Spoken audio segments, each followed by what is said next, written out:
Welcome to magnet brains. मैं हूं तुम्हारी वैदेही मैम और आज हम करने जा रहे हैं कंप्लीट चैप्टर रिवीजन का पार्ट 2, क्योंकि वापस बहुत बड़ा चैप्टर है, एक ही पार्ट में सारी चीजें खत्म नहीं हो पाएंगी। और ये सारा डिस्कशन कहाँ होने वाला है? इसी चैनल पे जिसका नाम है मैग्नेट ब्रेन्स, जहां मिलता है आपको फ्री एजुकेशन किंडरगार्टन से लेके ग्रेड 12 तक, इंग्लिश मीडियम में, हिंदी मीडियम में और बहुत सारी एंट्रेंस एग्जाम के लिए भी।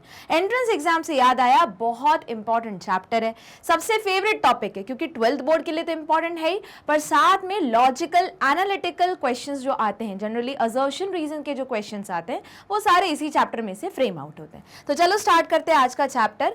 तो जैसे तुम देख चुके हो पार्ट 1 में कि डीएनए पता चल गया था कि डीएनए भले बाद में इवॉल्व हुआ है, ज्यादा स्टेबल है, इसलिए वो जेनेटिक मटेरियल था। स्टार्टिंग में कौन बना था जेनेटिक मटेरियल? आरएनए। बट आज को अगर तुम देखोगे तो जेनेटिक मटेरियल आज हर जगह, मतलब 90% ऑर्गेनिज्म में मिलता है डीएनए। उसके रीजंस है, डीएनए स्टेबल है, लेस रिएक्टिव है। अब लेस रिएक्टिव और स्टेबल होने के भी पीछे क्या रीजन है? कि वो डीऑक्सी है, मतलब शुगर के सेकेंड पोजीशन पे ऑक्सीजन नहीं है। सिंस ऑक्सीजन नहीं है तो वो ऑक्सीडाइजिंग नेचर शो नहीं करता, रिएक्ट नहीं करेगा, इसलिए वो स्टेबल रहेगा। दूसरा, यूरासिल की जगह पे क्या है? थायमीन है, तो थायमीन भी क्या है? ज्यादा स्टेबल है। अब ये सब कुछ जद्दोजहद चल रही थी, तभी बहुत सारे साइंटिस्ट की टीम आई, अलग अलग साइंटिस्ट की टीम आई। इन डिटेल में ऑलरेडी कवर कर चुकी हूँ। अभी हम सिर्फ थोड़ा जो मेजर पोर्शन है वो सारा पढ़ेंगे, है ना। तो फ्रेडरिक ग्रिफिथ, उन्होंने ये फर्स्ट टाइम बताया कि भैया जो चीज रिस्पॉन्सिबल है, मतलब जो चीज फिजिकल अपीयरेंस में कोई चीज चेंज लेके आ रही, मतलब अगर फिनोटाइप में कोई चीज चेंज लेके आ रही है तो उसका रीजन पीछे है जीनोटाइप। और वो जीनोटाइप कुछ तो ऐसा मटेरियल है, वो कुछ तो मटेरियल बाद में और डिस्कवर हुआ, पर उन्होंने ये बोला कि वो कुछ तो मटेरियल है जिसके कारण सारी जो अगली जनरेशन है उसमें फिनोटाइपिक चेंज दिख रहे हैं। तो चलो देखते हैं कि फ्रेडरिक ग्रिफिथ ने यही चीज कैसे प्रूव की। अब याद रखना है, इस चैप्टर में से क्वेश्चन डायरेक्ट भी आते हैं, इनडायरेक्ट भी आते हैं। इनडायरेक्ट तो मैं बताती चलूंगी कि कहाँ क्या कैसे आएगा, पर जो डायरेक्ट क्वेश्चन है उसके लिए तुम्हें एक टास्क करना पड़ेगा, और वो टास्क ये है कि साइंटिस्ट का नाम लिखो, उसके बाद उन्होंने कौन से मॉडल ऑर्गेनिज्म पे काम किया। जैसे तुम ग्रिफिथ पे देख सकते हो, उन्होंने किस पे काम किया? स्ट्रेप्टोकोकस निमोनिया पे, जो निमोनिया कॉज करता है, ठीक। और उसके बाद उन्होंने इसका यूज करके क्या प्रूव किया। तो ये टेबल अराउंड तुम्हारे 10 से 15 साइंटिस्ट सिर्फ इसी अकेले चैप्टर से मिल जाएंगे कि साइंटिस्ट का नाम, या हो सकता है बहुत बार साइंटिस्ट टीम हो तो उस टीम का नाम, कौन से ईयर में किया, कुछ जगह ईयर भी इंपॉर्टेंस रखते हैं, जैसे नोबेल प्राइजेस जहां आ गए वो। उसके बाद उन्होंने कौन सा मॉडल ऑर्गेनिज्म लिया और क्या चीज, कौन सी थ्योरी दी या क्या चीज प्रूव की, ठीक। तो अगर देखो तो नाम ही है सर्च ऑफ जेनेटिक मटेरियल। तो एक्सपेरिमेंटली ये प्रूव करना कि कुछ तो है भैया उस सेल में जो ट्रांसफर हो रहा है और ट्रांसफर होके फिनोटाइपिक चेंज ला रहा है, तो उसको बेसिकली अब हमको पता है कि वो डीएनए है, करेक्ट। पर उस टाइम तो ये हिट एंड ट्रायल मेथड चल रहा था। तो ये किसने किया था? फ्रेडरिक ग्रिफिथ ने। इन्होंने मॉडल ऑर्गेनिज्म किसको लिया था? एक बैक्टीरिया को, जिसका नाम क्या है? Streptococcus pneumonia. ये वही बैक्टीरिया जो क्या कॉज करता है? निमोनिया, ठीक है। अब उन्होंने सिर्फ एक अकेला बैक्टीरिया नहीं लिया, इसकी 2 स्ट्रेन्स ली। 2 स्ट्रेन्स ली, क्या मतलब है? जब इन्होंने ये बैक्टीरिया लिया, कल्चर किया, लैब में उगाया, तो उन्होंने ये देखा कि एक कॉलोनी है जो एकदम शाइनी स्मूथ चिकना सरफेस दे रही है। अब बोलोगे मैम बैक्टीरिया तो ऐसे दिखता नहीं है। हाँ, बैक्टीरिया जरूर नहीं दिखेगा तुमको नेकेड आई से, पर जो पेट्री डिश इतनी कांच की होती है उसमें तुम्हें ऐसे से वैसे नेकेड आई से तुम्हें कॉलोनी जरूर दिख सकती है, ठीक है। तो कॉलोनी जब उन्होंने देखी तो एक कॉलोनी थी चिकनी स्मूथ शाइनी। उसका रीजन था कि उसके ऊपर कैसी कवरिंग थी? म्यूकस कवरिंग थी, जो एक पॉलीसैकेराइड का बना हुआ था। सिंस ये जो बैक्टीरिया की कॉलोनी थी वो कैसी थी? शाइन दे रही थी, तो उन्होंने उठा के लिख दिया कि भैया ये जो स्ट्रेन है वो एस स्ट्रेन है। इसको क्या बोला उन्होंने? एस स्ट्रेन, ठीक है। ये याद इसलिए रखना है क्योंकि एग्जाम में बहुत बार 3 मार्कर में पूरा का पूरा क्वेश्चन आ जाता है, तो ये सारी चीजें लिखनी पड़ेंगी कि एक स्ट्रेन उन्होंने कौन सा देखा कि जो शाइनी स्मूथ कॉलोनी प्रोड्यूस कर रहा था, क्योंकि उसके ऊपर क्या था? म्यूकस की लेयरिंग थी, पॉलीसैकेराइड की लेयरिंग थी, उस वजह से उस स्ट्रेन का नाम क्या रखा? एस। अब दूसरी जब उन्होंने देखा कि दूसरी कॉलोनी कैसी थी? खुरदुड़ी थी, मतलब बट ऑब्वियस उसमें ये म्यूकस प्रोड्यूस नहीं हो पा रहा था, इसे रफ सरफेस दिख रहा था, तो नाम दिख रहा था उनको रफ सरफेस। तो उन्होंने बोला कि चलो ये कॉलोनी का नाम क्या हुआ? Rough colony. तो देखो जरा, when streptococcus pneumonia pneumococcus bacteria are grown on culture plate, some produce smooth shiny colonies as while other produce rough colony R.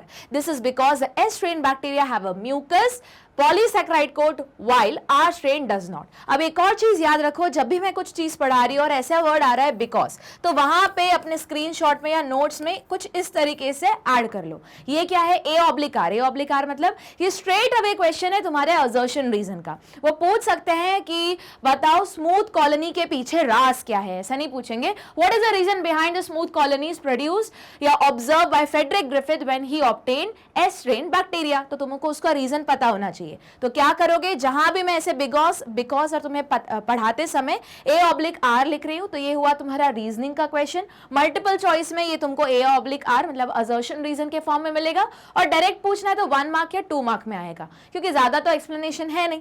ठीक, अब बोलोगे मैम उन्होंने अब क्या किया, ये तो देख लिया। जब उन्होंने देखा कि अगर एस स्ट्रेन को माइस के अंदर इंजेक्ट करोगे तो जो चूहा है वो मर जाता है, मतलब इतना क्लियर हो रहा था कि एस स्ट्रेन में कुछ तो ऐसा टॉक्सिक क्या हो रहा है, कुछ ऐसा टॉक्सिक प्रोड्यूस कर रहा है जो चूहे को निमोनिया कॉज करवा रहा है और उसका डेथ हो जा रहा है। ठीक है, अगर तुमको याद होगा तो निमोनिया कहाँ की बीमारी है, लंग्स की, मोर प्रिसाइजली, और कहाँ की, एल्वियोलाई की। ठीक है, वहां पे पानी भर जाता है तो उसको हम निमोनिया बोलते हैं। जब पानी ही भर जाएगा, फ्लूइड फिल हो जाएगा तुम्हारे एल्वियोलाई वाले रीजन में, तो कहाँ से डिफ्यूजन होगा, जब डिफ्यूजन ही नहीं होगा तो ऑक्सीजन नहीं आएगी, तो बट ऑब्वियस इंसान की डेथ हो सकती है। ठीक है, अगर तुमको याद होगा निमोनिया से, तो अभी जब कोरोना जब सेकेंड वेव आई थी तो लोगों को लगता था, डॉक्टर ये बोलते थे कि निमोनिया का इन्फेक्शन हुआ है। अब ये अलग बात है कि एक वायरस था जो निमोनिया के इन्फेक्शन जैसे शो कर रहा था, पर वो है बाद में फिर डिटेक्ट होता चला गया कि वो कोरोना है। अगर याद होगा बहुत सारे केसेस आते थे, सीटी स्कैन कराया, एमआरआई कराई,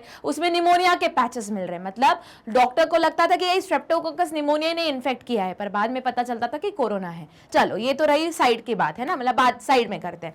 तो इन्होंने क्या देखा कि जो एस स्ट्रेन है जिसकी स्मूथ कॉलोनी है, शाइनी कॉलोनी है, जिसके ऊपर म्यूकस की कवरिंग है, पॉलीसैकेराइड की कवरिंग है, ये एक टॉक्सिक प्रोड्यूस करता है जिसके कारण निमोनिया होता है या कोई टॉक्सिक प्रोड्यूस कर रहा है। उन्होंने इतना लॉजिक नहीं लगाया, उन्होंने बोला कुछ तो ऐसा बन रहा है जिसकी वजह से चूहे की क्या हो रही है, मौत हो रही है। सेम उन्होंने जो रफ वाली कॉलोनी है उसको लिया, इंजेक्ट करके देखा तो चूहा जिंदा रह रहा है, मतलब इसके कारण इतना फटल नहीं है। ठीक है, बट इस केस में तो डेथ ही हो रही है। अब उन्होंने कुछ एक्सपेरिमेंट किया। क्या एक्सपेरिमेंट किया, एस की स्ट्रेन को लिया और हीट किल कर दिया। हीट किल कर दिया मतलब उस बैक्टीरिया को मार डाला यूजिंग द हीट मेथड। ठीक है, तो हीट जब किल किया और फिर वापस उसको इंजेक्ट किया तो देखा उन्होंने कि चूहा जिंदा रह रहा है। मतलब यहां से एक लॉजिक क्लियर हो गया कि एस जो भी चीज, कोई भी टॉक्सिक जो ऐसा बना रहा था, अगर वो हीट किल कर दिया जाए तो वो चीज खत्म हो जाती है, उस वजह से चूहा जिंदा रह जा रहा है। अब उनको लगा कि चलो आर का भी ऐसे ही करना चाहिए, पर अगर ध्यान से देखोगे कि आर का उन्होंने क्यों नहीं किया, क्योंकि आर को तो नॉर्मल में ही जब इंजेक्ट करते थे तो वो इतना डेडली नहीं था, पर सिर्फ एस डेडली था। अब उन्होंने कुछ ट्विस्ट लाया। क्या ट्विस्ट लाया, ये इंपॉर्टेंट है, ये याद रखना है। ये तुम्हारी बुक का डायग्राम है, स्क्रीनशॉट ले लो, बुक में भी मार्क कर लो। जब उन्होंने एस का स्ट्रेन लिया मार के, मतलब एस के स्ट्रेन को, बैक्टीरिया को मार डाला, ठीक है, कैसे, हीट किल करके, ठीक, और उसको मिक्स किया किसके साथ, आर के जिंदा वाली स्ट्रेन के साथ। मतलब एक एस वाला लिया, उसको हीट के साथ अब कैसे करते हैं, वापस मैंने उस टाइम भी बताया था, पेट्री डिश रहेगी, एक प्लैटिनम का छोटा सा लूप रहेगा, है ना, उससे उसको उठाएंगे। उसके बाद जो तुम्हारा जो भी बर्नर रहता है, बंसन बर्नर या जो भी बर्नर रहता है, सारी चीज एकदम प्रॉपर कंडीशन में होती है ना, एकदम स्टेरलाइज कंडीशन में होती है, उसमें बर्न करते हैं और फिर इनोकुलम में मिक्स करके उसको इंजेक्शन में भर के इंजेक्ट कर देते हैं माइस में। तो सिमिलरली एस स्ट्रेन को हीट किल किया और इनोकुलम में जहां मिक्स किया, साथ में आर का जिंदा वाला ले लिया और मिक्स किया, और फिर उस इंजेक्शन को इंजेक्ट किया किसमें, इंजेक्शन नहीं, उस इनोकुलम को इंजेक्ट किया किसमें, माइस में।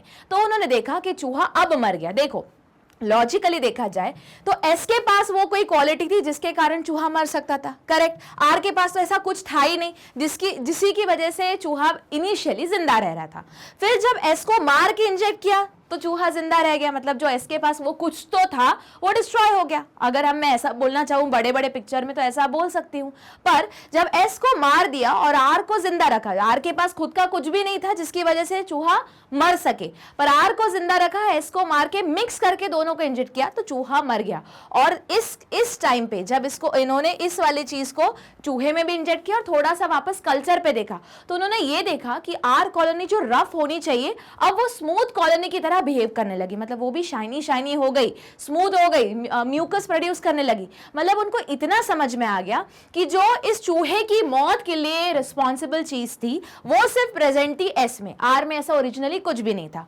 फिर जब आर को उन्होंने हीट किल किया तो वो चीज शायद खत्म हो गई, शायद है, ठीक है, इसलिए चूहा जिंदा रह गया। पर जब एस को मारा और आर के साथ मिक्स किया तो वो चीज खत्म नहीं हुई थी। अब वो क्या हुआ, अब यहां पे इस वाली जगह पे लग रहा था देखिए कि शायद वो चीज खत्म हो गई, बट जब उन्होंने ये आखिरी वाला एक्सपेरिमेंट किया जो इंपॉर्टेंट है, तो उनको ये समझ में आया भले यहां पे वो चीज एक्सप्रेस हो नहीं पा रही है, इसी वजह से चूहा जिंदा रह रहा है, पर जब एस को मारा और आर के साथ मिक्स किया तो जो चीज एस में थी जिसकी वजह से चूहा इनिशियली मर रहा था वो ट्रांसफर हो गई आर में, और आर अब बिहेव करने लगा एस की तरह, और फिर उसका रिजल्ट क्या हुआ कि चूहे की मौत हो गई। तो इन्होंने कंक्लूड ये किया कि ऐसा कुछ तो है जो एस से ट्रांसफर हो रहा है आर में, और आर खुद बिहेव कर रहा है एस जैसे, मतलब आर की कॉलोनी जो रफ होनी चाहिए अब वो बन गई है स्मूथ कॉलोनी, स्मूथ कॉलोनी के साथ म्यूकस की लेयर भी बनाने लगी है। मतलब उन्होंने ये भी लॉजिक लगाया कि सारी प्रॉपर्टी जो एस के अंदर थी अब कौन शो कर रहा है, आर शो कर रहा है। तो देखो जरा,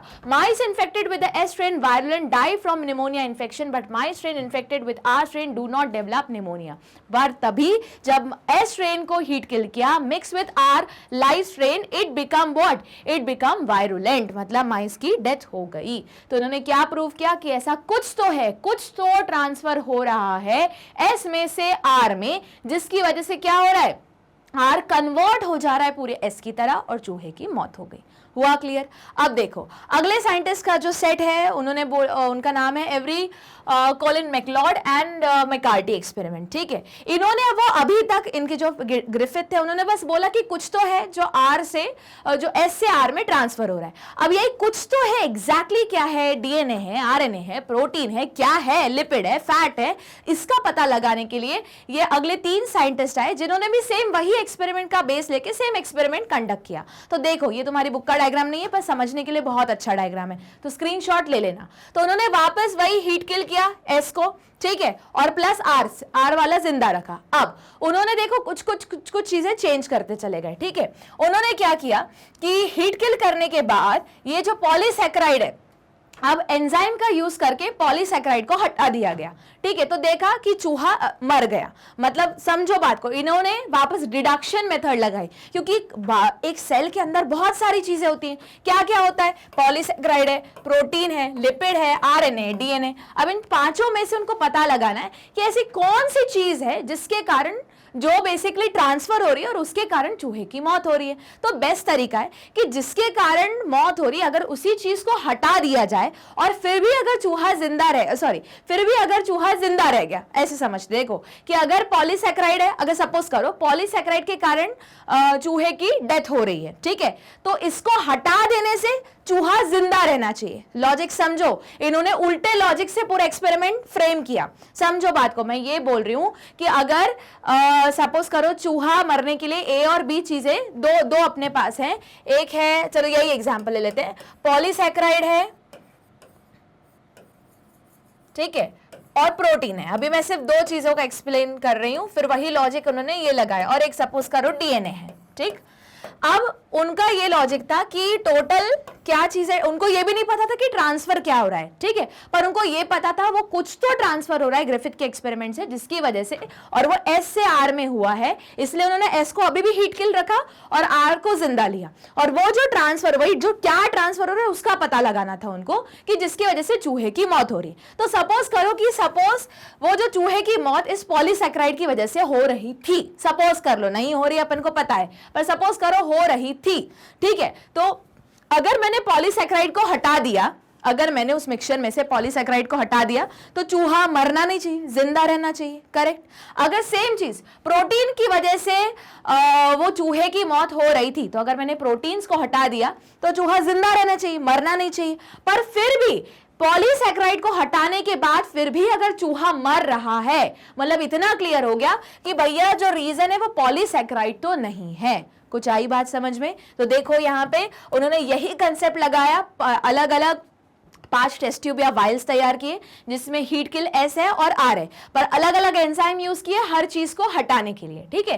पहले वाले में उन्होंने उन्होंने किसको हटाया? पॉलीसैकेराइड को हटाया। उन्होंने बोला कि ये जो मिक्सचर है इसमें पॉलीसैकेराइड को हम एंजाइम देके या डाल के हटा देते हैं। अगर पॉलीसैकेराइड रिस्पॉन्सिबल होगा तो चूहा जिंदा रहेगा, अगर रिस्पॉन्सिबल नहीं होगा तो चूहा फिर भी मरेगा। तो उन्होंने यही देखा कि जब पॉलीसैकेराइड को हटाया तो चूहा फिर भी मरा हुआ है। मतलब इतना क्लियर हो गया कि पॉलीसैकेराइड तो ट्रांसफर नहीं हुआ था और वो भी रिस्पॉन्सिबल नहीं है डेथ के लिए, और वो भी पॉलीसैकेराइड भी वो चीज नहीं है जो आर को एस की तरह बनवा रही थी। ठीक, उसके बाद उन्होंने क्या किया? प्रोटीन लिया, प्रोटीन में वापस एंजाइम्स डाले और फिर मिक्स किया इनोकुलम और चूहे को दिया।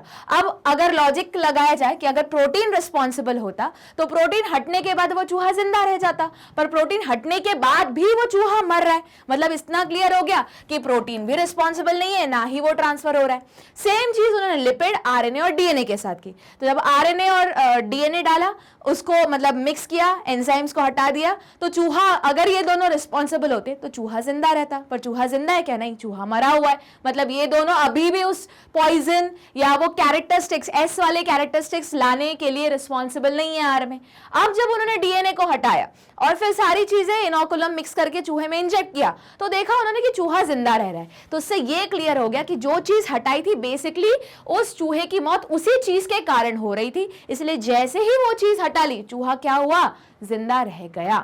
इससे क्लियर उन्होंने डिड्यूस करके बताया कि ग्रिफिथ ने तो ये बोला कि भैया कुछ तो है जो एस स्ट्रेन से आर स्ट्रेन में ट्रांसफर हो रहा है। इन्होंने बोला वो कुछ तो और कुछ नहीं बल्कि क्या है?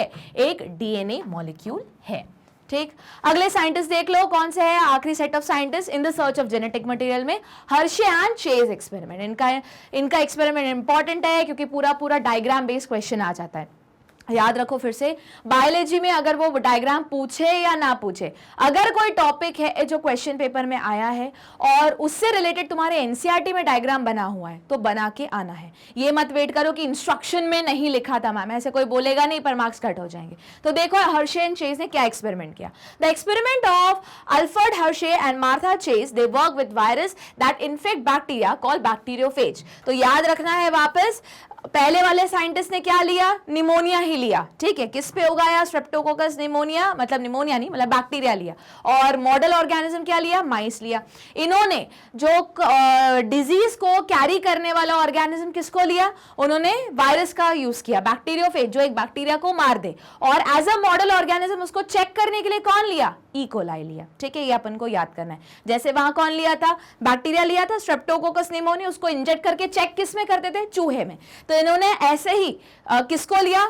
वायरस को लिया जिसका नाम है बैक्टीरियोफेज, क्योंकि वो बैक्टीरिया को मारता है। और उसको चेक करने के लिए कि इसके अंदर की चीज सही है, गलत है, कि यही है रिस्पॉन्सिबल कि नहीं। तो जैसे वहां चूहा यूज किया था ग्रिफिथ में, और उसके पहले वाले भी एक्सपेरिमेंट में, मैकार्टी वाले एक्सपेरिमेंट में, इन्होंने क्या किया? एक बैक्टीरिया यूज किया। ठीक, तो ये अपन को याद रखना है। अब देखो, the bacteriophage attaches to the bacteria and its genetic material, then enter the bacterial cell. The bacterial cell treats the viral genetic material as if it was its own and subsequently manufactures more virus particle। तो अब उनको ये background पता था कि जो bacteriophage है, जो बेसिकली एक वायरस है। अब तुमको पता है वायरस में दो ही चीजें होती हैं। कौन सी दो चीजें? एक तो होता है कैप्सूल या कैप्सिड जो बेसिकली प्रोटीन का बना होता है, और अंदर होता है क्या? जेनेटिक मटेरियल, जो डीएनए भी हो सकता है, आरएनए भी हो सकता है। ठीक है, अब जब उन्होंने देखा कि जब ये बैक्टीरियोफेज क्या करता है, जैसे कोई बैक्टीरिया आता है पास में तो अपने कुछ चीजें डेवलप कर लेता है, जैसे कॉलर हो गए। ठीक है, फिर उसके बाद ये अगर तुम्हें दिख रहे हैं होल्ड करने के लिए ये सारी चीजें डेवलप हो जाती हैं। ठीक है, उसके बाद अब वो क्या करता है? इसको होल्ड करता है, बैक्टीरिया को होल्ड करता है और सिर्फ अपना जेनेटिक मटेरियल अंदर डालता है, बाकी protein coat as it is बाहर रह जाता है। ठीक, तो ये प्रोटीन कोट जो दिख रहा है वो बाहर रह जाएगा, बाकी सारी चीजें मतलब जेनेटिक मटेरियल, सारी चीजें क्या? दो ही तो चीजें हैं हमारे बैक्टीरियोफेज के पास, एक है प्रोटीन कोट, दूसरा है क्या? उनका जेनेटिक मटेरियल। तो जो जैसे ही नॉर्मल में हमेशा वो ऐसे ही घूम रहा है, क्या है? उसका प्रोटीन कोट है और अंदर क्या है? उसका जेनेटिक मटेरियल, घूम रहा है। जैसे उसको लग रहा है कि अरे कोई बैक्टीरिया आ गया या कोई दूसरा सेल आ गया जिसके अंदर मैं अपना डीएनए डाल सकता हूं, तो फिर वो और चीजें डेवलप कर लेता है, जैसे उसके लेग्स हो गए, उसके बाद उसका कॉलर हो गया। उससे क्या हेल्प होती है? उस चीज को, उस सेल को पकड़ने में हेल्प होती है। सिंस इसका नाम बैक्टीरियोफेज है तो वो किसको इन्फेक्ट करेगा? बैक्टीरिया को। ठीक, अब उनको ये थ्योरी पता थी कि बैक्टीरियोफेज किसको इन्फेक्ट करता है? बैक्टीरिया को इन्फेक्ट करता है। बस इतने ही प्रिंसिपल पे उन्होंने पूरा अपना एक्सपेरिमेंट डिजाइन कर लिया, वापस इंपॉर्टेंट है, लेबलिंग गायब होके आ सकता है क्वेश्चन, तो ध्यान से सुनो। तो उन्होंने क्या किया, दो सेट ऑफ बैक्टीरियोफेज लिए। अब दोनों में उन्होंने रेडियो एक्टिविटी शो करने वाले एलिमेंट्स लिए।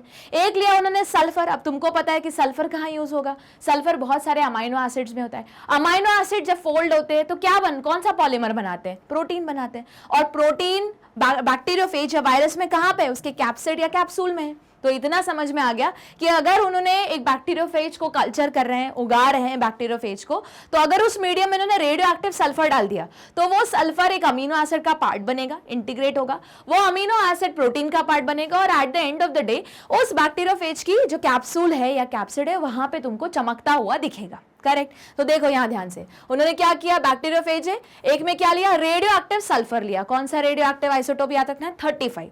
तो होगा क्या कि वो जो है सल्फर वो हमेशा अमाइनो एसिड का पार्ट रहेगा, अमाइनो एसिड प्रोटीन का पार्ट रहेगा, तो बाहर कैप्सूल में दिखेगा।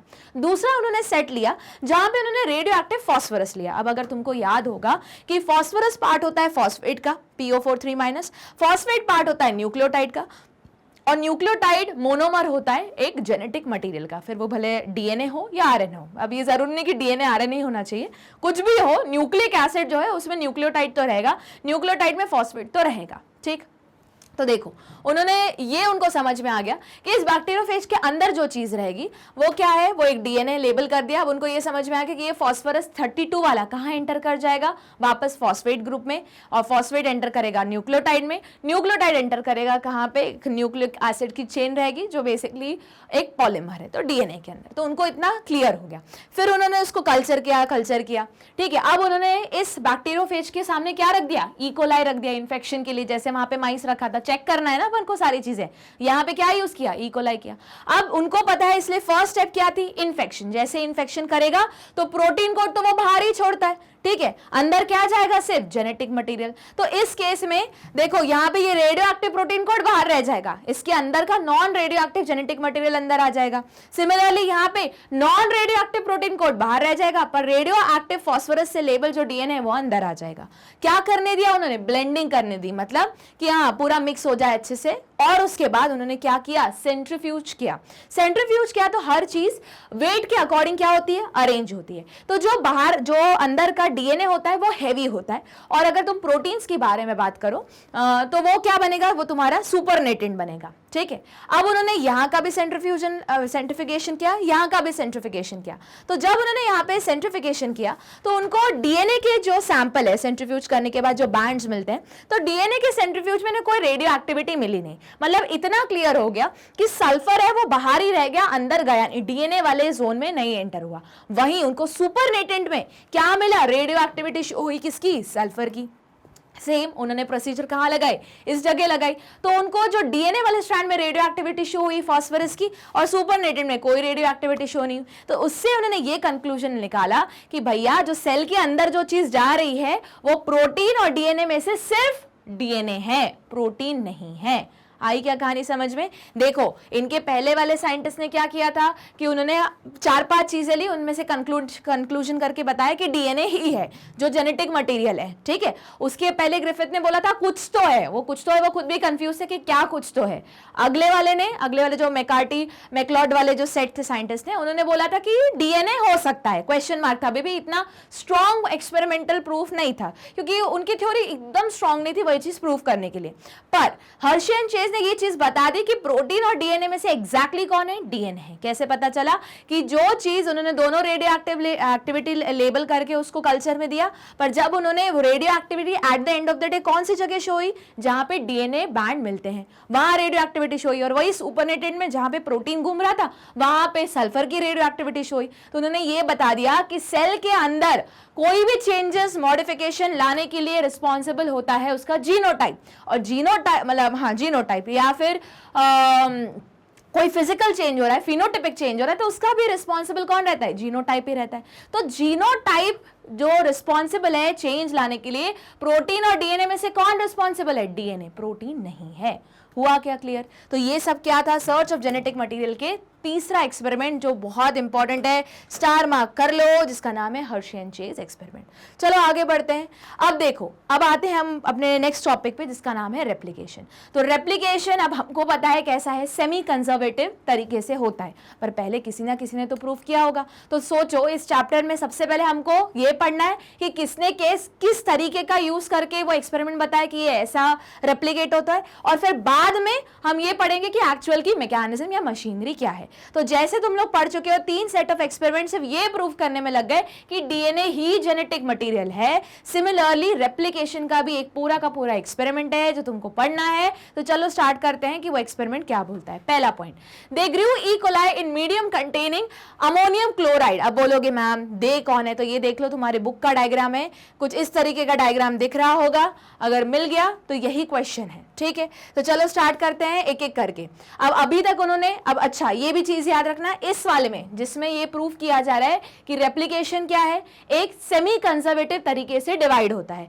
इसमें उन्होंने रेडियो एक्टिविटी का यूज नहीं किया है, आइसोटोप ही यूज किया है, बट सिर्फ वेट के according, heavy isotope, light isotope. ठीक, और इसके पहले जो हर्शी एंड चेज में उन्होंने क्या किया है, रेडियो एक्टिविटी का यूज किया है। तो कंफ्यूज मत होना, एक में रेडियो एक्टिविटी है, रेडियो एक्टिविटी क्या चीज प्रूव करने के लिए कि डीएनए ही जेनेटिक मटेरियल है। किसने किया, हर्शी एंड चेज ने। और दूसरा वाला कि डीएनए कैसे रेप्लिकेट करता है, सेमी कंजर्वेटिव तरीके से रेप्लिकेट करता है, इसमें रेडियो एक्टिविटी नहीं यूज की है, आइसोटोप जरूर यूज हुआ है, पर कैसा, हैवी आइसोटोप। ठीक है, तो देखो जरा, दे ग्रू ई कोलाई, वापस आ गया ई कोलाई, पहले वाले एक्सपेरिमेंट में भी ई कोलाई था। ठीक है, in a medium containing ammonium chloride, अगर ध्यान से देख सकते हो तो यहां लिखा है N15, मतलब हैवी वाला आइसोटोप यूज किया है N15 का। ठीक है, N14 भी होता है, नॉर्मल में तुम N14 वाला पढ़ते हो, N15 मतलब हैवी आइसोटोप हो गया। देखो, N15 is a heavy isotope of nitrogen as the only nitrogen source for many generation, बहुत जनरेशन तो उगाया ई कोलाई को। तो हुआ ये, जब बहुत कंटिन्यूसली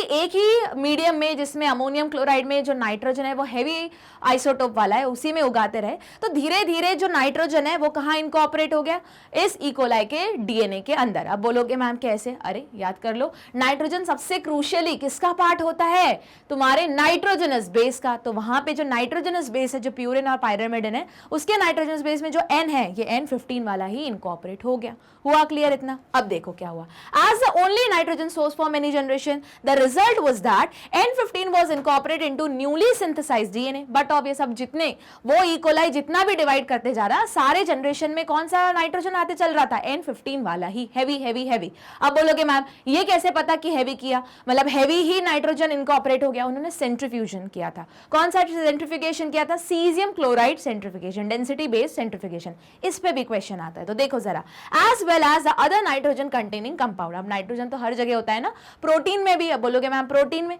प्रोटीन किसका बना है, अमाइनो एसिड का। अमाइनो एसिड का अगर स्ट्रक्चर याद करो तो बीच में तुम C लिखते हो, इस तरफ COOH लिखते हो, इस तरफ हाइड्रोजन लिखते हो, इस तरफ R लिखते हो, और यहाँ क्या लिखते हो, NH2। तो ये N वापस कौन सा आ गया, N15 वाला आ गया। ठीक, this heavy DNA molecule could be distinguished. तो ये पॉइंट इंपॉर्टेंट है, कौन सा वाला, कि ये पता कैसे लगा कि हैवी नाइट्रोजन इनकॉर्पोरेट हो चुका है। टाइम टू टाइम वो क्या कर रहे थे, सेंट्रीफ्यूगेशन। देखो, this heavy DNA molecule could be distinguished from the normal DNA by centrifugation in a caesium chloride density gradient.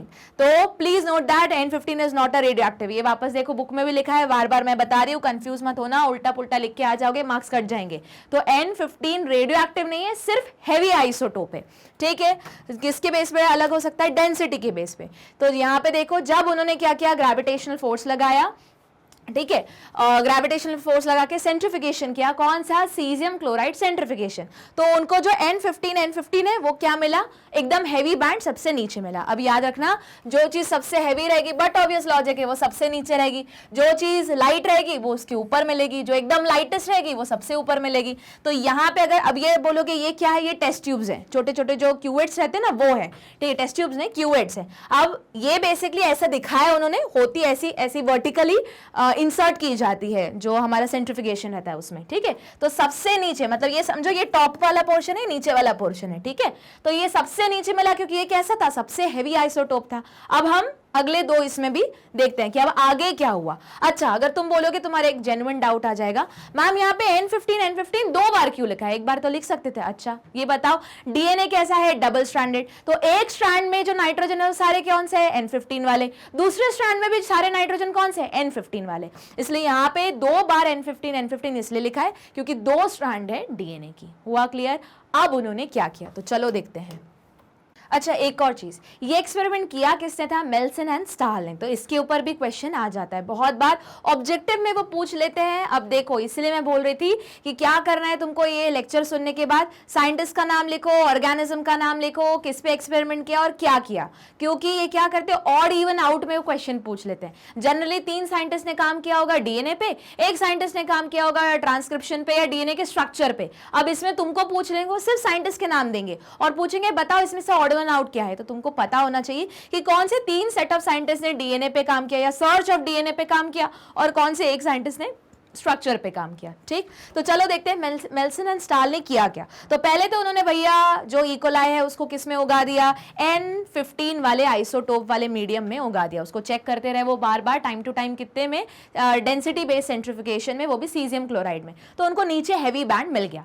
अब उन्होंने क्या किया, अब उन्होंने देखो, then they transferred the cell into a medium with normal ammonium chloride and took sample at various definite time interval as the cell multiplied and extracted the DNA that remained as double-stranded helix. The various samples were separated independently on cesium chloride gradient to measure the density of DNA. मतलब अब उन्होंने क्या किया, पूरा का पूरा medium ही change कर डाला। अब कौन सा मीडियम चेंज किया, अब नॉर्मल वाला नाइट्रोजन रखा, मतलब नॉर्मल वाला अमोनियम क्लोराइड सप्लाई किया। तो लॉजिक के अकॉर्डिंग उनका ये हाइपोथेसिस था कि अगर सेमी कंजर्वेटिव करता है, सेमी कंजर्वेटिव का मतलब क्या है कि अगर ये दो स्ट्रैंड है तो ये दोनों अलग अलग सेपरेट स्ट्रैंड में कन्वर्ट हो जाएंगी और जो नई स्ट्रैंड बनेगी वो अपनी इंडिविजुअली एकदम न्यू रहेगी। इसका मतलब हम बोल सकते हैं कि जब एक डीएनए रेप्लिकेट करता है, डिवाइड कर रहा है और खुद से नया स्ट्रैंड बना रहा है, तो उसमें एक चलेगी पेरेंट स्ट्रैंड और एक चलेगी न्यू स्ट्रैंड, डॉटर स्ट्रैंड। ठीक है, तो जब एक डीएनए को सेपरेट करोगे तो एक स्ट्रैंड क्या मिलनी चाहिए, नई वाली,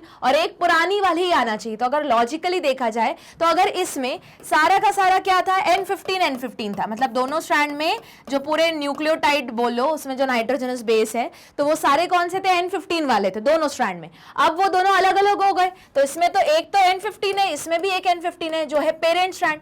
बट अब उस डीएनए ने वापस नया स्ट्रैंड बनाया होगा, नया स्ट्रैंड जिस मीडियम में वो रखा है, मतलब ई कोलाई जिस मीडियम में रखा है वहीं से चीजें उठा उठा के ली होंगी, और वहां पे जो नाइट्रोजन अब सप्लाई हो रहा है वो कौन सा हो रहा है, नॉर्मल वाला, N14 वाला। तो अब जो नया स्ट्रैंड उस ई कोलाई ने बनाया होगा, इतना क्लियर होगा कि उसमें N कौन सा आएगा, लाइट वाला, जो उन्होंने अब मीडियम जस्ट चेंज किया था। तो एक तो स्ट्रैंड पुरानी वाली आई, पर नई वाली स्ट्रैंड में क्या आ गया, N14 आ गया होगा। ठीक है, अब यही चीज उनको प्रूव करनी थी, तो क्या करेंगे वो, बट ऑब्वियस जैसे ही नया जनरेशन आ गया, टाइम से इन दोनों को एक्सट्रैक्ट किया और क्या लगाया, सेंट्रिफिकेशन। और सेंट्रिफिकेशन में पहले वाले केस में क्या हुआ था, जो ये वाला केस था उसमें ये तुम्हारा सीजियम क्लोराइड डेंसिटी बेस्ड सेंट्रिफिकेशन था, ये क्या था, हैवी आइसोटोप था। तो यहाँ पे एक बड़ा सा बैंड मिला था, एक ही बैंड मिला था, जो ये शो करता है कि दोनों जो पूरा का पूरा सैंपल है डीएनए में उसमें सारा का सारा कौन सा नाइट्रोजन है, हैवी वाला है। अब जब उन्होंने दूसरे वाले सैंपल के बात किया तो उसमें एक था हैवी, एक था लाइट, मतलब ये थोड़ा बीच का बन गया, बीच का डीएनए स्ट्रैंड मतलब इंटरमीडिएट बन गया। तो कुछ बीच में आना चाहिए, मतलब एकदम नीचे भी नहीं एकदम ऊपर भी नहीं, बीच में, क्योंकि एक तो हैवी है उसमें और एक लाइट है। हुआ क्लियर? अब बताओ, अगर इसी मीडियम में वो उसको कल्चर करवाते रहेंगे तो रिजल्ट ये होगा, कुछ इस तरीके का होगा कि वापस ये जो स्ट्रैंड है जिसमें एक रेड और एक ब्लू कलर की लाइन दिख रही है, रेड मतलब जिसमें N15 था, ब्लू जिसमें नया वाला है, वो वापस दो में सेपरेट होगी। एक रहेगा ओल्ड वाला, एक रेड वाला रहेगा, मतलब अब ये वाला बना रही हूँ। ठीक है, तो एक रहेगा तुम्हारा, जैसे ये है, एक एग्जाम्पल लेके ले रही हूँ। ठीक है, ये इस तरह से है। ठीक है, तो ये वापस जब डिवाइड करेगा तो वापस एक स्ट्रैंड ओल्ड रहेगी, एक स्ट्रैंड न्यू रहेगी, न्यू नहीं मतलब ये भी ओल्ड पेरेंट की है। पर अब जो नया डीएनए बनाया जाएगा, सिंस मीडियम कौन सा है, N14 वाला ही है, तो इसमें भी कैसा आएगा, अब एकदम न्यू स्ट्रैंड बनेगा जिसमें क्या है, दोनों के दोनों स्ट्रैंड N14 वाले, एक स्ट्रैंड है N15 N14 वाली।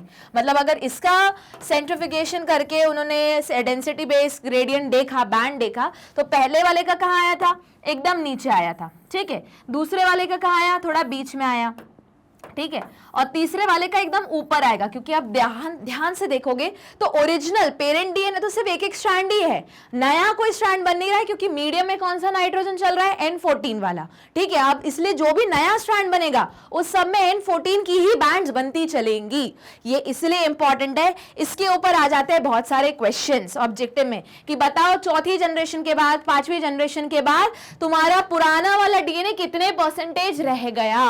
तो यहाँ पे बहुत केयरफुली सॉल्व करने हैं क्वेश्चंस को, ठीक है। तो पहले तो ये जो जितना लिखा है उतना समझ लेते हैं। तो क्या किया उन्होंने, तो मीडियम चल रहा था N15 वाला, फिर उन्होंने ट्रांसफर किया और अब कंटिन्यूस रखा कौन सा मीडियम, N14 वाला। जनरेशन तक उगाते गए और बीच बीच में से, मतलब जनरेशन तक कल्चर करते गए और बीच बीच में से टाइम इंटरवल पे क्या लेते गए, उनके सैंपल लेते गए, सेंट्रिफिकेशन करते गए और यही मीडियम कंटिन्यू रखा। अब इनको उन्होंने हाइपोथेसिस दिया था कि दो स्ट्रैंड में से दोनों स्ट्रैंड अलग अलग होती है और नई स्ट्रैंड फ्रेशली प्रिपेयर होती। तो जो स्ट्रैंड फ्रेशली प्रिपेयर होती है वहीं का मीडियम यूज करके उसमें होना चाहिए, अब जितनी भी स्ट्रैंड बनेंगी उन सब में क्या होना चाहिए, N14 ही होना चाहिए और N15 बस सिर्फ दो जगह रहना चाहिए कहीं ना कहीं, ठीक है। तो चलो देखते हैं थर्ड पॉइंट क्या बोल रहा है। Thus, the DNA that was extracted from the culture one generation after the transfer from N15 to N14 medium, अब याद रखना E. coli कितने मिनट में डिवाइड कर लेता है, 20 मिनट में, ठीक है।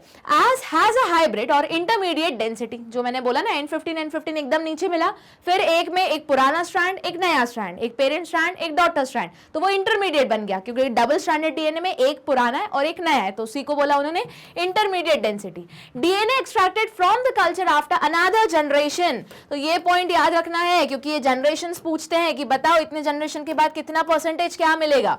तो वापस दूसरी जनरेशन, मतलब ये तो हो गई उनकी ट्रांसफर कर, ये था इंटरमीडिएट के बाद उन्होंने एक और जनरेशन कल्चर करवाई 40 मिनट के बाद, जो सेकेंड जनरेशन थी। तो ये पॉइंट तुम अपने एनसीईआरटी में भी अंडरलाइन कर लो और यहाँ पे भी स्क्रीनशॉट ले लो कि जब N15 से N14 किया और उसके बाद जो पहला कल्चर मिला वो रहेगी तुम्हारी पहली जनरेशन, उसके बाद फिर जो आएगी अगली वो रहेगी तुम्हारी second generation. Was compose of equal amount of this hybrid DNA of light DNA, hybrid DNA and light DNA, मतलब हैवी तो पूरा ही खत्म हो गया। फिर बीच में जब पहली बार ट्रांसफर किया तो वहां पे आया इंटरमीडिएट को और डिवाइड करने दिया, तो अब वहां पे एक अलग से आया पूरा, एक लाइट था और एक कौन सा था, इंटरमीडिएट। और ध्यान से देखोगे तो धीरे धीरे इंटरमीडिएट भी फेड होता चलेगा, बहुत कम अमाउंट में बचेगा। अगर तुम ध्यान से देख रहे हो, मैं वापस यहाँ बना देती हूँ समझाने के लिए। तो सबसे पहले ध्यान से देखो, सबसे पहले क्या है, ये डीएनए है, ठीक है। यहाँ पे क्या है, N15 है, ठीक है। यहाँ पे उन्होंने क्या किया, मीडियम चेंज कर लिया और N14 लेके आ गए, ठीक है। अब इसको कल्चर करवाए तो ये एक स्ट्रैंड अलग होगी, ये एक स्ट्रैंड अलग होगी, नई स्ट्रैंड नया सारे मॉलिक्यूल्स का यूज करेगी। मॉलिक्यूल्स कहाँ जाऊँ, मीडियम में रखे, मीडियम में कौन सा अब नाइट्रोजन रखा है, N14, तो ये आ गया, ठीक है। ये रही तुम्हारी पहली जनरेशन जो कैसी है, तुम्हारी इंटरमीडिएट है। क्यों इंटरमीडिएट है, इसका रीजन है एक स्ट्रैंड पुरानी है, एक स्ट्रैंड नई है, N15 है और N14 है, सिमिलरली N15 है और N14 है। तो अभी यहाँ पे हम रेशियो बोल सकते कि जितनी भी नया स्ट्रैंड बना है 100% क्या है, पूरा का पूरा इंटरमीडिएट है। अब ये डिवाइड करेगा, अब जब ये डिवाइड करेगा तो ध्यान से देखना, तो एक स्ट्रैंड गई रेड वाली यहाँ पे, सिमिलरली उसकी रेड वाली यहाँ गई, बाकी पूरी कौन सी है, यहाँ वाली ब्लू स्ट्रैंड, ठीक है। अब नया वाला स्ट्रैंड बनेगा क्योंकि पुराना तो पेरेंट स्ट्रैंड है, नया स्ट्रैंड जो फॉर्म होगा वापस मॉलिक्यूल कहाँ से लेगा, मीडियम से लेगा। मीडियम में कौन सा नाइट्रोजन है, N14 ही है, तो ये ले लिया N14 वाला, ठीक।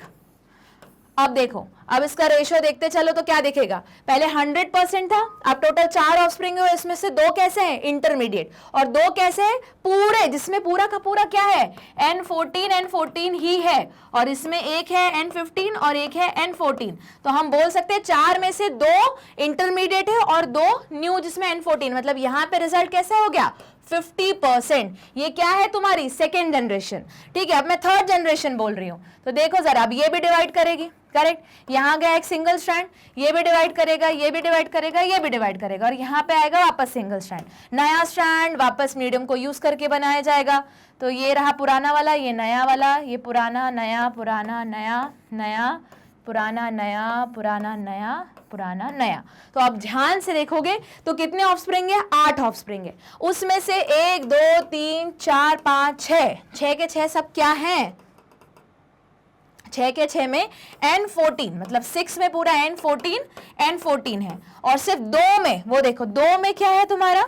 N15 और N14 है। तो रेशियो देख रहे हो, कम होते चल रहा है, कम होते चल रहा है, ठीक है। तो यही अगर देखोगे, अब अगर तुम एक में देखोगे, मतलब ये 50% हो गया, अगर इसमें देखो, मतलब इस वाले में, तो 50% का भी 50% हो गया। अगर इस सिर्फ इतने का बात कर रही हूं मैं, ठीक है, तो 50% का भी क्या हो गया? 50%। कैसे? पहले 4 में से 2 था, 50-50 2-2 था, ठीक है। अब इसमें से इसके 2 ऑफस्प्रिंग हुए, इसके 2 न्यू ऑफस्प्रिंग, मतलब 2 न्यू स्ट्रैंड बने। अब 4 में से 3 पुराने चल रहे, एक में इंटरमीडिएट वाला मिल रहा है, मतलब यहां पे रेशियो क्या बन गया? 25%। इसकी अगली जनरेशन में 25 का भी हाफ कर देना, उतना परसेंट तुम्हारा आंसर बनेगा। ये क्यों इंपॉर्टेंट है? वापस क्योंकि इसी फॉर्म में क्वेश्चन आ जाता है, न्यूमेरिकल पूछ लेते हैं कि बताओ पहली जनरेशन में कितना इंटरमीडिएट बैंड बनेगा, सेकेंड जनरेशन में बताओ कितना परसेंटेज इंटरमीडिएट बैंड बनेगा, थर्ड जनरेशन में बताओ, फोर्थ जनरेशन में बताओ, और बहुत बार रेशियोज पूछ लेते हैं कि ई कोलाई को N15 से N14 में ट्रांसफर किया गया, 4 जनरेशन तक उगाया गया, तो बताओ N15 to N15 रेशियो, ध्यान से सुन लो क्या बोल रही हो, N15 to N15 मतलब हैवी वाला टू इंटरमीडिएट वाला टू एकदम लाइट वाला रेशियो वो पूछ लेते हैं। तो ये क्वेश्चन सॉल्व करने के लिए तुमको पहले वो पूरा सॉल्व करके देखना पड़ेगा। तो सिंपल सा लॉजिक लगाना, 100% का करना 50, 50 का और आधा कर लेना 25, 25 का और आधा कर लेना, ओरिजिनल वाला तो गायब हो जाएगा, ये जो N15 लिखा था ना वो तो 0 हो जाएगा, सिर्फ इंटरमीडिएट तुम्हारा कम होते चलेगा, और जो तुम्हारा बच गया वो तुम्हारा क्या रहेगा? पूरा न्यू वाला। ठीक, चलो देख लेते हैं, इसी को डायग्राम से समझते हैं। तो डायग्राम में अगर ध्यान से देख रहे हो तो क्या लिखा है? ये हुआ तुम्हारा हेवी आइसोटोप्स, बहुत जनरेशन तक उगाया, जब तक सारे डीएनए में N15 नहीं आ गया। कंफर्म कैसे किया? सेंट्रिफिकेशन का यूज करके, तो हेवी वाला प्रूव हो गया। फिर उसको ट्रांसफर किया किसमें? N14 वाले मीडियम में। 20 मिनट में इकोलाई डिवाइड कर लेता है। तो ये पोर्शन भी इंपॉर्टेंट है, ये वो बताएंगे नहीं, और बोलेंगे बताओ 60 मिनट बाद कितनी जनरेशंस पैदा हो गई। तो तुमको पता है 60 मिनट मतलब उसमें 20 के 3 सेट आते हैं, मतलब तीसरी जनरेशन आ गई होगी, ठीक है।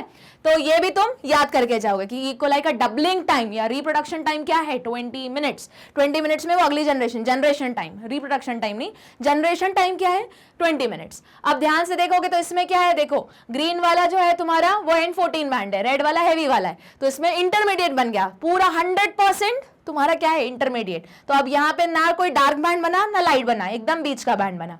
अब इसको और डिवाइड करने दिया तो 4 ऑफस्प्रिंग बने, उसमें से 2 पूरे के पूरे न्यू थे जिसमें लाइट बैंड थे, और 2 पूरे के पूरे इंटरमीडिएट वाले थे। मतलब यहाँ 100% रिजल्ट था, यहाँ 50-50 हुआ। सेंट्रिफिकेशन कराया तो 50% तुमको इंटरमीडिएट बैंड मिला और लाइट में, और 50% और लाइट मिला। इसके और आगे जाओगे तो और जब डिवाइड होगा तो ये हाइब्रिड जो है वो कम होते चलेगा और लाइट वाला बैंड थिक होता चलेगा, ठीक है।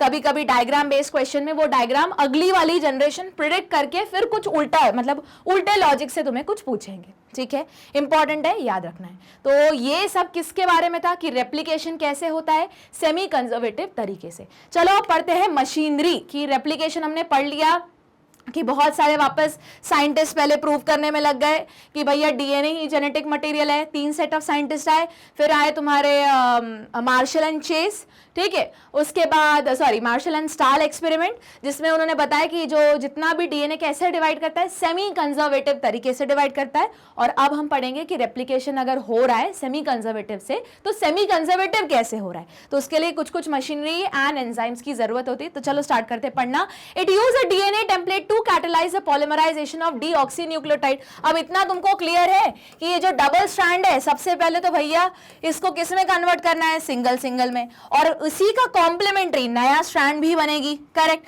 तो इतना क्लियर हो गया तुमको कि ये जो डबल स्ट्रैंड है, देखो उसको पढ़ने से पहले ही तुम खुद सारे कंक्लूजन लगा सकते हो। एक बात बताओ, डीएनए कैसे रहता है? मैम डबल हेलिक्स रहता है, ठीक है। तो सबसे पहले अगर कोई चीज को इस दो स्ट्रैंड को से नया स्ट्रैंड बनाना है तो इनको सेपरेट तो करना पड़ेगा। सेपरेट करना है मतलब कौन से बॉन्ड्स छोड़ने पड़ेंगे जो इन 2 स्ट्रैंड के बीच में बॉन्ड्स है। जल्दी बताओ, 2 जो पॉलीन्यूक्लियोटाइड की चेन्स है उनके बीच में कौन से बॉन्ड है? हाइड्रोजन हाइड्रोजन बॉन्ड लगे हुए हैं। अब इस बॉन्ड को तोड़ने के लिए एक एंजाइम चाहिए जिसका नाम क्या है, हेलिकेज। तो हेलिकेज क्या करेगा, ये हेलिक्स भी ओपन करेगा और वो बॉन्ड भी तोड़ेगा। अब जो इस डीएनए के ऊपर ATGC लिखा हुआ है उसी को पढ़ के कॉम्प्लीमेंट्री भी कुछ नया बनाना पड़ेगा। तो जो मॉलिक्यूल, पहली बात जो मॉलिक्यूल ये रीड करता है, जिसके अंदर एक कैपेसिटी रहती है कि स्ट्रैंड पे लिखा क्या हुआ है, कि A के बाद T लिखा है, T के बाद G लिखा है, वो पढ़ना और उसी का ऑपोजिट, वही जो मीडियम है वहां से ढूंढ के इसके ऑपोजिट में वो चीज लगानी। ठीक है, तो ये जो मॉलिक्यूल काम करता है इसको हम बोलते हैं पॉलीमरेज। पॉलीमरेज एकदम जनरल टर्म है। अगर तुम रेप्लिकेशन कर रहे हो, मतलब अगर डीएनए को पढ़ के डीएनए ही बना रहे हो, तो उस पॉलीमरेज का नाम हो जाता है डीएनए डिपेंडेंट डीएनए पॉलीमरेज। अगर डीएनए को पढ़ के आरएनए बना रहे हो तो डीएनए डिपेंडेंट आरएनए पॉलीमरेज। यहां हम क्या बना रहे हैं, हम रेप्लिकेशन पढ़ रहे हैं, मतलब डीएनए को ही पढ़ के डीएनए बना रहे हैं। तो ये कौन सा मॉलिक्यूल है, डीएनए डिपेंडेंट डीएनए पॉलीमरेज, जो क्या करेगा, एक स्ट्रैंड के ऊपर क्या लिखा हुआ है वो पढ़ेगा और उसी का कॉम्प्लीमेंट्री अटैच करते चलेगा, मतलब नई स्ट्रैंड बनाते चलेगा। अब जब कोई स्ट्रैंड को या डीएनए की स्ट्रैंड को रीड किया जाता है तो उसको बोलते हैं हम टेम्पलेट। जो ये फर्स्ट पॉइंट बोल रहा है कि इसमें ये पता चला कि जो टेम्पलेट की डबल स्ट्रैंड है, जो दोनों स्ट्रैंड है, क्योंकि हमें सिर्फ सिंगल स्ट्रैंड तो रीडिंग नहीं करनी, दोनों स्ट्रैंड को रीड करके दो अलग अलग स्ट्रैंड करनी है, मतलब अलग सेपरेट भी करनी और उसी का कॉम्प्लीमेंट्री स्ट्रैंड भी बनाना है। मतलब दोनों स्ट्रैंड को रीड करना इंपॉर्टेंट है, पढ़ना इंपॉर्टेंट है कि उस पर लिखा क्या हुआ है, उसी का कॉम्प्लीमेंट्री नई स्ट्रैंड में भी बनाया जाएगा। इसीलिए दोनों स्ट्रैंड यहाँ पे किसकी तरह ऐड करेंगे, टेम्पलेट की तरह ऐड करेंगे।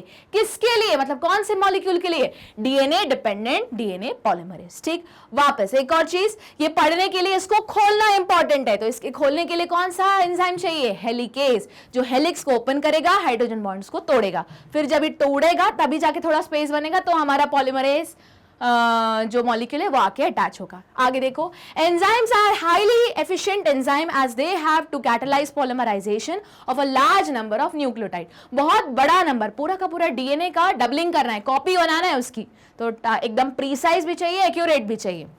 आगे, E. coli has that only 4.6 into 10 to the power 6 base pair completes the process of replication within 18 minutes. Polymerization has to be approximately 2000 base pair per second. मतलब स्पीड देखो जरा, जो E. coli का मैंने बोला doubling time 20 minute है, मतलब 20 minute में वो एक सेल से 2 सेल बन जाता है, तो 18 मिनट वो क्या करता है, 18 मिनट के अंदर उसको रेप्लिकेशन खत्म करना है, और रेप्लिकेशन खत्म करना है तो उसके पास कितने बेस पेयर्स हैं, मतलब कितने ATGC का जो कॉम्बिनेशन है, बेस पेयर है, न्यूक्लियोटाइड नहीं बोल रही, बेस पेयर है 4.6 into 10 to the power 6। अगर याद होगा, किसी भी डीएनए की लेंथ को बताने के दो तरीके होते हैं, या तो तुम बता दो उसमें कितने बेस पेयर है, या तो बता दो कितने न्यूक्लियोटाइड है, या तो फिर एग्जैक्ट लेंथ बता दो। पर एग्जैक्ट लेंथ से ज्यादा काम का होता है कि कितने बेस पेयर है, ये तरीका ज्यादा सही होता है। ठीक है, अब ये हमको पता है कि हमारा जो डीएनए एक सेल के अंदर वो 2.2 मीटर है, हमने यही बेस पेयर का मल्टीप्लाई करके उसका मेन डिस्टेंस से मल्टीप्लाई किया तो हमारा लेंथ निकल आया। पर हमको वो लेंथ कोई नहीं पूछता, हमेशा बेस पेयर के कंटेक्स्ट में बोला जाता है। ठीक है, तो 20 मिनट उसका डबलिंग टाइम है, उसमें से 18 मिनट वो क्या कर रहा है, इस 4.6 into 10 to the power 6 base pair का डबल कर रहा है। तो डबल करना है तो उसको स्पीड कितनी रखनी है, एक सेकंड में 2000 बेस पेयर को रीड करके उसका नया कॉम्प्लीमेंट्री बेस पेयर को अटैच करना है, और ये काम फास्ट करना है, प्रिसाइजली करना है। तो ये सारा काम कौन करते हैं, अलग अलग एंजाइम्स करते हैं। तो देखो एक एक करके हम स्टेप पढ़ना शुरू करते हैं। वापस इंपॉर्टेंट है, 3 मार्कर क्वेश्चन है, 110% गारंटीड क्वेश्चन है, डायग्राम बेस्ड में आ सकता है, डायग्राम पूछे ना पूछे हम बना के आएंगे। और दूसरी चीज कि एंट्रेंस एग्जाम में बहुत बार डायग्राम दे दिया जाता है, लेबलिंग गायब कर दी जाती है और उससे क्वेश्चन पूछे जाते हैं। ठीक, यहां से रीजनिंग का भी क्वेश्चन बनेगा, असर्शन रीजन वाला, जो मैं बताऊंगी। तो चलो स्टार्ट करते हैं। तो चलो देखते हैं कौन कौन सी स्टेप इन्वॉल्व है रेप्लिकेशन प्रोसेस में। पहला, DNA molecule separated at small opening bye enzyme. DNA helicase, मैंने बोला था कि डीएनए को अनवाइंड करना जरूरी है। अनवाइंड मतलब जो हेलिक्स के फॉर्म में ऐसे ऐसे ऐसे उलझा पड़ा है उसको ओपन भी करना है, हाइड्रोजन बॉन्ड्स को भी तोड़ना है। तो कौन करता है ये काम, डीएनए हेलिकेज, याद रखना है एंजाइम्स के नाम। अब उसके बाद होगा क्या, तो देखो फॉर्मेशन ऑफ रेप्लिकेशन फोक कुछ इस तरीके से दिखने लगेगा।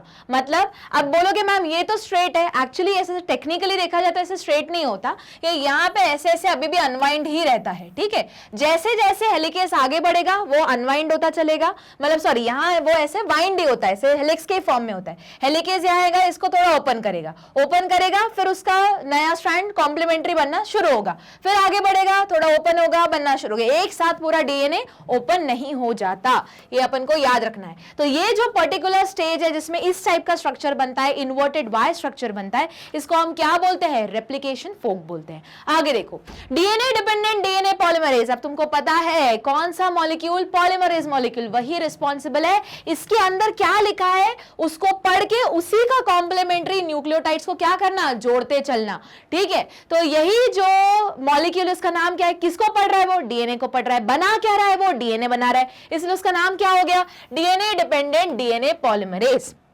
क्या करेगा? कैटलाइज करेगा। कैटलाइज का मतलब पढ़ेगा कि इसमें क्या लिखा हुआ है और कौन से डायरेक्शन में नई स्ट्रैंड बनाएगा। हमेशा याद रखना, नई स्ट्रैंड 5' एंड टू 3' एंड ही बनती है, उसके अलावा किसी भी डायरेक्शन में नहीं बन पाएगी। ये चीज तुम रेप्लिकेशन बोलो या ट्रांसक्रिप्शन बोलो, वहां पे भी किसी भी टाइप का पॉलीमरेज हुआ, प्रोकैरियोटिक पॉलीमरेज हुआ या यूकैरियोटिक पॉलीमरेज हुआ, एक ही डायरेक्शन में वो नई स्ट्रैंड का सिंथेसिस या नई स्ट्रैंड को बना सकते हैं। कौन सा? 5' टू 3'। अब जो लोग भूल चुके कि 5' टू 3' मतलब क्या, कि 5 इस वाले में जहां से वो पहला न्यूक्लियोटाइड जोड़ेंगे उसका 5' वाला एंड ओपन रहेगा। मतलब कुछ हम, मैं अगर इसका डायग्राम बनाऊं तो कुछ इस तरीके से दिखेगा। यहां पे आएगा इसका 5' वाला एंड, CH2 PO4 वाला, ठीक है, PO4 3-। तो यहां पे उसका स्ट्रैंड क्या रहेगा? सबसे ऊपर 5 वाला पोर्शन खाली रहेगा और नया नया न्यूक्लियोटाइड इसमें जुड़ता चलेगा। और इस तरफ 3' एंड वाला कार्बन जो ओपन पोर्शन है जिसमें OH लगा हुआ है वो ओपन रहेगा। याद आया? तो मैं यही बताना चाह रही थी, ठीक है। तो जो तुम्हारा पॉलीमरेज मॉलिक्यूल है वापस कौन से डायरेक्शन में पॉलीमराइजेशन करेगा?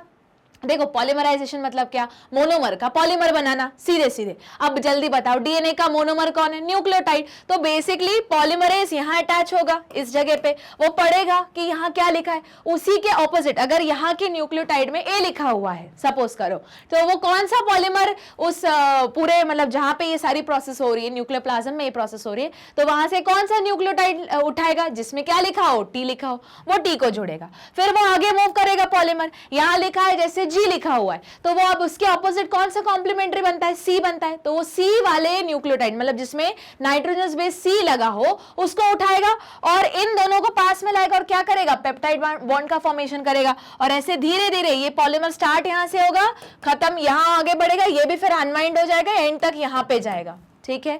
तो बेसिकली पॉलीमराइजेशन मतलब क्या? पॉलीमर का फॉर्मेशन। पॉलीमर का फॉर्मेशन कैसे होता है? ये खुद एक क्वेश्चन है। पेप्टाइड बॉन्ड का बना के, मतलब पेप्टाइड बॉन्ड को बना के। पेप्टाइड बॉन्ड किनके बीच में बनता है? या तो दो अमाइनो एसिड हो, ठीक, या तो अगर इस केस में मतलब दो न्यूक्लियोटाइड को ज्वाइन करना हो तो इस केस में कौन सा बॉन्ड रहेगा? देखो, पॉलीमराइजेशन याद रखना कि कौन से कंटेक्स्ट में बोला जा रहा है। अगर वो कोई प्रोटीन का फॉर्मेशन कर रहा है, जैसे मैं आगे पढ़ाऊंगी ट्रांसलेशन, तो वहां भी वो भी पॉलीमराइजेशन है, पर वहां पे अमाइनो एसिड को जोड़ के पेप्टाइड बॉन्ड का फॉर्मेशन हो रहा है। अब यहाँ पे क्या फॉर्म हो रहा है? न्यूक्लिक एसिड या डीएनए। तो डीएनए के एक स्ट्रैंड में, अभी दूसरे स्ट्रैंड में बोल ही नहीं रही हूं, एक स्ट्रैंड में क्या लगे हुए हैं? मोनोमर्स लगे हुए हैं। कौन कौन से? Nucleotide nucleotide nucleotide nucleotide. दो न्यूक्लियोटाइड किस कौन से बॉन्ड से जुड़े हुए हैं? Phosphodiester linkage. तो आप समझ जाओ कि पॉलीमर जो है तुम्हारा डीएनए डिपेंडेंट डीएनए पॉलीमरेज, क्योंकि वो डीएनए वाले स्ट्रैंड को पढ़ रहा है और उसी का कॉम्प्लीमेंट्री जो यहां पे न्यूक्लियोटाइड लगा हुआ है उसी का न्यूक्लियोटाइड ढूंढ रहा है और लेके आ रहा है। फिर आगे बढ़ा, वहां पे लिखा कि यहाँ टी लगा और वो जो पुराना है उसको पकड़ के रख रहा है, ठीक है, ये भी समझो। अब पुराना मतलब पुराना जो नया सिंथेसाइज किया हुआ डीएनए उसका एक न्यूक्लियोटाइड को होल्ड करके रखा है क्योंकि अभी एक ही न्यूक्लियोटाइड है। फिर आगे बढ़ा, यहाँ पे जी लिखा है तो सी वाले को उठाया और इन दोनों के बीच में कौन सा बॉन्ड का फॉर्मेशन किया? Phosphodiester linkage. ऐसे करते करते वो पूरा आगे बढ़ता चला गया। हुआ क्लियर? पर वापस नई स्ट्रैंड कौन से डायरेक्शन में बनेगी? 5' टू 3' डायरेक्शन में ही पॉसिबल है। ये अपन को याद रखना है कोई भी पॉलीमरेज हो। इसी वजह से सिंस 5' टू 3' डायरेक्शन में ही जो पॉलीमरेज है वो बना सकता है, तो अगर 5' टू 3' बनना है तो उसका उल्टी स्ट्रैंड को पढ़ना पड़ेगा, मतलब कॉम्प्लीमेंट्री स्ट्रैंड को पढ़ना पड़ेगा। तो 5' टू 3' अगर उसको बनाना है, सिंथेसाइज करना है, तो कौन सी स्ट्रैंड को पढ़ाया जाएगा? 3' टू 5'। अब इसमें तो प्रॉब्लम नहीं आएगी, प्रॉब्लम कहाँ आएगी, क्योंकि दोनों स्ट्रैंड का न्यू स्ट्रैंड्स बननी है, मतलब सेमी कंजर्वेटिव है ना, तो दोनों स्ट्रैंड के नए स्ट्रैंड बनेंगे, तो इसको भी पढ़ना पड़ेगा। अब प्रॉब्लम ये है कि ये स्ट्रैंड की डायरेक्शन क्या है, 3' to 5', ठीक है। अब बोलोगे मैम पर यहाँ पे भी तो 5' to 3' उसका कॉम्प्लीमेंट्री 3' to 5' हुआ ना, हाँ हुआ, मना कौन कर रहा है, पर डायरेक्शन देखो यहां से ये एक गो में जा रहा है। अब टेक्निकली देखा जाए तो ये तो इस तरफ गई, तुम्हारे मन में ये क्वेश्चन आना चाहिए कि मैम इस डायरेक्शन में भी तो बना सकता है, नहीं बना सकता, क्योंकि वापस इस डायरेक्शन में बनाने के लिए ये 5' होना चाहिए, ये 3' होना चाहिए, पर अब जो दूसरी डीएनए की स्ट्रैंड बच गई है उसकी पोलैरिटी वही है, 5' to 3' है, बल्कि होनी क्या चाहिए, 3' to 5', जो नहीं है, अवेलेबल नहीं है। तो क्या करेंगे, अब देखो यहां प्रॉब्लम आती ये है कि अब ये पॉलीमरेज चाहता तो है यहां से पॉलीमराइजेशन करना, पर प्रॉब्लम ये है कि वो कर सकता है 5' to 3' डायरेक्शन में ही, मतलब वो सिर्फ इस डायरेक्शन में, इसने हाँ इस डायरेक्शन में बना सकता है, और उसकी कॉम्प्लीमेंट्री स्ट्रैंड कौन सी, उसकी उल्टी डायरेक्शन में रखी हुई है। इसीलिए हर पॉलीमरेज को क्या करना पड़ता है, पहले जैसे अनवाइंड हो जाएगा, समझो कि इतना सपोज इतना ओपन हो गया, ठीक है, हेलिकेज ने बॉन्ड्स हाइड्रोजन बॉन्ड तोड़ दिए, दोनों हेलिक्स ओपन कर दिया और दोनों स्ट्रैंड इतनी अलग हो गई, ये तो यहां से बननी शुरू हो जाएगी, ये कंटिन्यूअसली बनती चलेगी और ये थोड़ी आगे रहेगी, इसलिए इसको हम लीडिंग स्ट्रैंड बोलते हैं। पर यहां पे क्या प्रॉब्लम होगी, ये अब उसको बनाना है 5' to 3', ये पॉलीमर है, अब वो यहां से तो बना नहीं सकता क्योंकि वो फिर बन जाएगा 3' to 5', इसलिए ये पॉसिबल नहीं है, इसलिए ये पॉलीमर घूम के इस जगह पे आएगा जितना खुला है, जितना डीएनए अनवाइंड हुआ है, फिर वहां पे लगे, यहां पे अटैच होगा,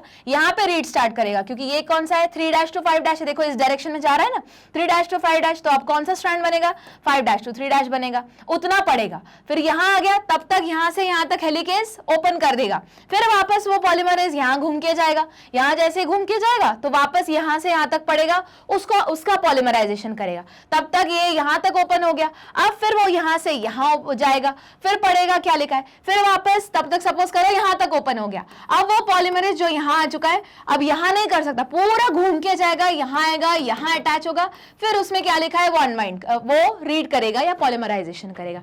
उस वजह से ये स्टेप क्या है, थोड़ी टाइम कंज्यूम करती है, उस वजह से पहली बात ये स्टेप कैसी टुकड़ों में बन रही है, जिसको ओकाजाकी फ्रेगमेंट बोलते हैं, और ये कैसी है डिसकंटिन्यूअस सिंथेसिस, और बाद में इन्हीं ओकाजाकी फ्रेगमेंट को ज्वाइन कर दिया जाता है। हुआ इतना क्लियर? तो ये क्या था, याद रखना है अपन को कि हेलिकेज ओपन करेगा, अनवाइंड करेगा, हाइड्रोजन बॉन्ड्स को तोड़ेगा, रिजल्ट ये होगा कि रेप्लिकेशन फोक जैसा वाई जैसा, इन्वर्टेड वाई जैसा स्ट्रक्चर दिखने लगेगा, जिसमें से एक स्ट्रैंड तो एक गो में ही बन जाएगी, जल्दी बनेगी, इसलिए उसका नाम रहेगा लीडिंग स्ट्रैंड, और कंटिन्यूअसली सिंथेसाइज होगी। दूसरी स्ट्रैंड टुकड़े में बनेगी, वो जो टुकड़े हैं इसी को हम डिसकंटिन्यूअस सिंथेसिस या ओकाजाकी फ्रेगमेंट्स बोलते हैं, बाद में इनको ज्वाइन कर दिया जाता है, और ये स्ट्रैंड थोड़ी पीछे चलती है, मतलब मैं बोल सकती हूँ दोनों स्ट्रैंड में से ये स्ट्रैंड 1 सेकेंड से पहले बनेगी, 1 सेकेंड थोड़ी बाद में बनेगी, इसलिए ये कैसी रहेगी, डिसकंटिन्यूअस स्ट्रैंड या फिर लैगिंग स्ट्रैंड, ये नाम याद रखने हैं।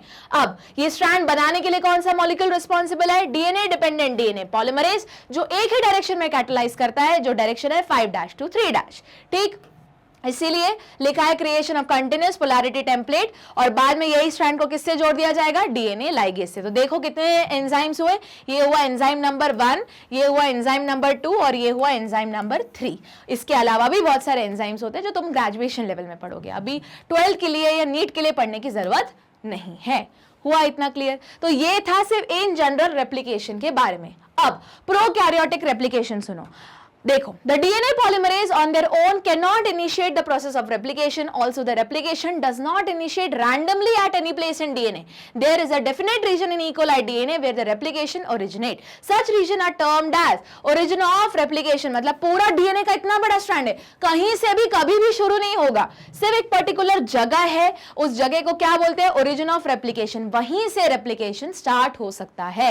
मतलब ये जरूरी है कि तुम्हारा जो पॉलीमरेज है वो उस ओरिजिन ऑफ रेप्लिकेशन वाली जगह पे ही आके बाइंड होना चाहिए, तभी रेप्लिकेशन होगा। It is because the requirement of the origin of replication that a piece of DNA is needed to be propagated during recombinant DNA procedure requires a vector, the vector provide the origin of replication. अब ये वाला जो para है मतलब अब इसी से एक प्रॉपर्टी का यूज करके हम रिकॉम्बिनेंट डीएनए बना चुके हैं। रिकॉम्बिनेंट डीएनए मतलब एक डीएनए दूसरे ऑर्गेनिज्म का, दूसरा डीएनए किसी और का, इसी को इसी जगह पे अटैच कर दिया और फिर उसका रेप्लिकेशन करवा दिया। ये तुम इन डिटेल पढ़ोगे रिकॉम्बिनेशन डीएनए टेक्नोलॉजी में, चैप्टर 11 और 12 में बायोटेक्नोलॉजी में। ठीक, तो इतना याद रखना है कि प्रोकैरियोट में कहीं भी कभी भी रेप्लिकेशन शुरू नहीं होता, एक पर्टिकुलर जगह होती है जिसको क्या बोलते हैं, ओरिजिन ऑफ रेप्लिकेशन। अगर तुम इस प्रोकैरियोटिक डीएनए के साथ कोई दूसरा डीएनए अटैच करना चाहते हो जो यहां पे रिकॉम्बिनेंट डीएनए के नाम से लिखा हुआ है, तो इसी ओरिजिन ऑफ रेप्लिकेशन वाली जगह पे तुमको इसी का कॉम्प्लीमेंट्री जरा सा स्ट्रैंड इंसर्ट करना पड़ेगा, तब होगा रेप्लिकेशन। ठीक,